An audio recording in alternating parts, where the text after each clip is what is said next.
Bismillahirrahmanirrahim. Assalamualaikum warahmatullahi wabarakatuh. Perkenalkan, nama saya Nafisa Izas Nurholis dengan NIM 238820400024, Program Studi Pendidikan Bahasa Arab. Izinkan saya pada kesempatan kali ini saya insya Allah akan mempresentasikan tugas proposal saya dengan judul Analisis Faktor Kompetensi Guru dalam Metode Pembelajaran Bahasa Arab. Latar belakangnya, di sini ada bahasa memiliki peran penting sebagai sarana komunikasi dan transfer ilmu. Yang kita ketahui, ketika kita mempelajari bahasa Arab tetapi kita belum bisa berbahasa Arab, itu akan menyulitkan kita untuk berkomunikasi. Terus setelah itu yang kedua, bahasa Arab berfungsi sebagai bahasa sumber ajaran Islam dan keilmuan. Kenapa sumber ajaran Islam? Karena kitab suci Al-Quran ini menggunakan bahasa Arab. Kemudian ada banyak ilmu modern berkembang melalui kontribusi ilmuwan Arab, seperti ilmuwan Arab yang menciptakan berbagai keilmuan seperti kedokteran dan lain sebagainya. Selanjutnya yaitu ada pembelajaran bahasa Arab di lembaga pendidikan diharapkan mampu mengembangkan keterampilan berbahasa peserta didik secara optimal. Nah, jadi pembelajaran bahasa Arab di semua sekolah, nah itu harus tercapai untuk menjadikan peserta didik mengembangkan keterampilannya itu. Seperti itu. Melakukan penelitian terkait analisis faktor kompetensi guru dalam metode pembelajaran ini, itu ingin memberikan manfaat. Yang pertama yaitu manfaat teoritis, menambah khazanah keilmuan tentang kompetensi guru bahasa Arab. Yang kedua, praktis. Yang praktis ini terdiri dari yang pertama memberikan motivasi guru untuk meningkatkan kompetensi. Yang kedua, menjadi bahan evaluasi metode pembelajaran bahasa Arab. Yang ketiga, menjadi referensi bagi penelitian selanjutnya. Semoga dengan manfaat penelitian ini, semua guru dapat mengembangkan kompetensi metode pembelajaran bahasa Arab. Nah, meneliti dengan judul Analisis Faktor Kompetensi Guru dalam Metode Pembelajaran memiliki tujuan, yaitu pertama, mengetahui kompetensi guru bahasa Arab. Yang kedua, menganalisis faktor kompetensi guru dalam metode pembelajaran. Yang ketiga, mendeskripsikan metode pembelajaran bahasa Arab di kelas. Yang keempat, menganalisis faktor kompetensi pedagogik dan profesional guru. Dan yang kelima, mengidentifikasi kendala penerapan metode pembelajaran bahasa Arab. Adanya tujuan penelitian ini agar semua yang menjadi rumusan masalah tadi itu bisa tercapai, seperti itu. Selanjutnya yaitu terkait dengan landasan teori. Nah, konsep kompetensi guru, kompetensi di sini itu didefinisikan menjadi sebagai kemampuan, keterampilan, dan sikap profesional guru. Nah, kompetensi itu mencakup apa saja? Yang pertama ada pengetahuan, keterampilan, sikap, dan nilai. Kemudian kompetensi guru bersifat relatif stabil dan dapat diakur dari kinerjanya. Kemudian ada apa saja sih kompetensi guru? Yang pertama ada kompetensi pedagogik, yang kedua ada kompetensi profesional, yang ketiga kompetensi sosial, dan yang keempat kompetensi kepribadian. Nah, kompetensi ini memengaruhi keberhasilan metode pembelajaran. Jadi, guru itu harus memiliki kompetensi seperti yang tadi saya sebutkan, yang seperti peneliti sebutkan, seperti kompetensi pedagogik, kompetensi profesional, kompetensi sosial, dan kompetensi kepribadian.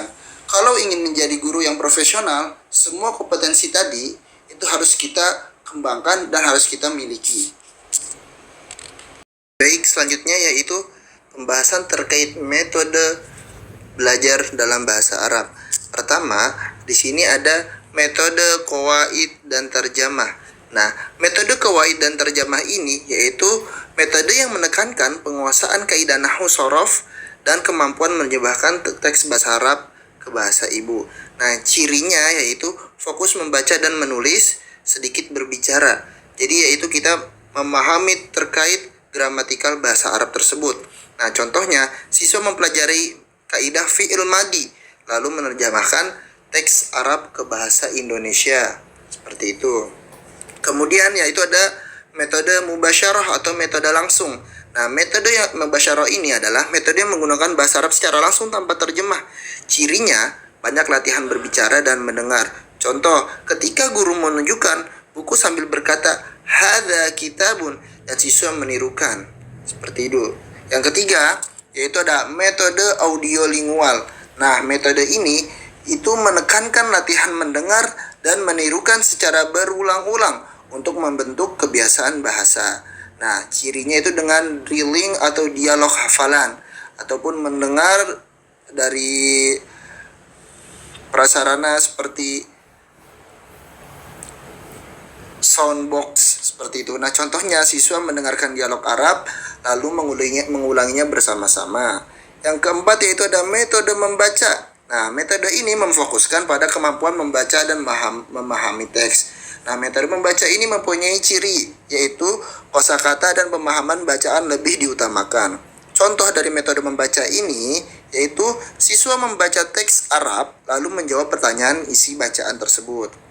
Yang kelima, nah ada metode elektik. Metode elektik ini metode yang menggabungkan berbagai metode sesuai tujuan dan kondisi siswa. Jadi yang seperti tadi yang sudah peneliti bacakan, di situ ada beberapa macam metode dan itu kalau digabungkan menjadi metode elektik. Nah, metode elektik ini mempunyai ciri yaitu fleksibel dan juga variatif. Nah, contohnya ketika guru mengajarkan kosakata dengan metode langsung, kaidah dan qawaid wa tarjamah lalu dialog dengan metode komunikatif. Kemudian terakhir ada metode komunikatif. Nah, metode ini itu menekankan kemampuan berkomunikasi secara aktif dan bermakna. Cirinya yaitu siswa berinteraksi, konteks nyata dan siswa pun aktif.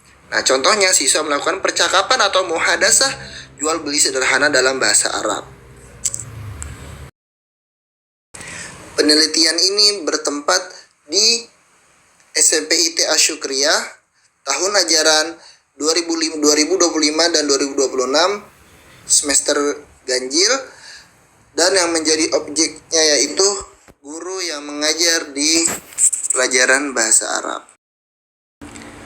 Metode yang digunakan oleh peneliti untuk meneliti analisis faktor kompetensi guru dalam metode pembelajaran bahasa Arab ini yaitu menggunakan pendekatan kualitatif, yaitu dengan mengumpulkan data non-angka dengan mewawancarai objeknya yaitu guru yang mempelajari bahasa Arab, guru yang mengajar bahasa Arab di sekolah SMP IT Asyukriyah dengan jenis penelitian deskriptif analitis dan fokus penelitiannya yaitu implementasi guru dan metode pembelajaran bahasa Arab.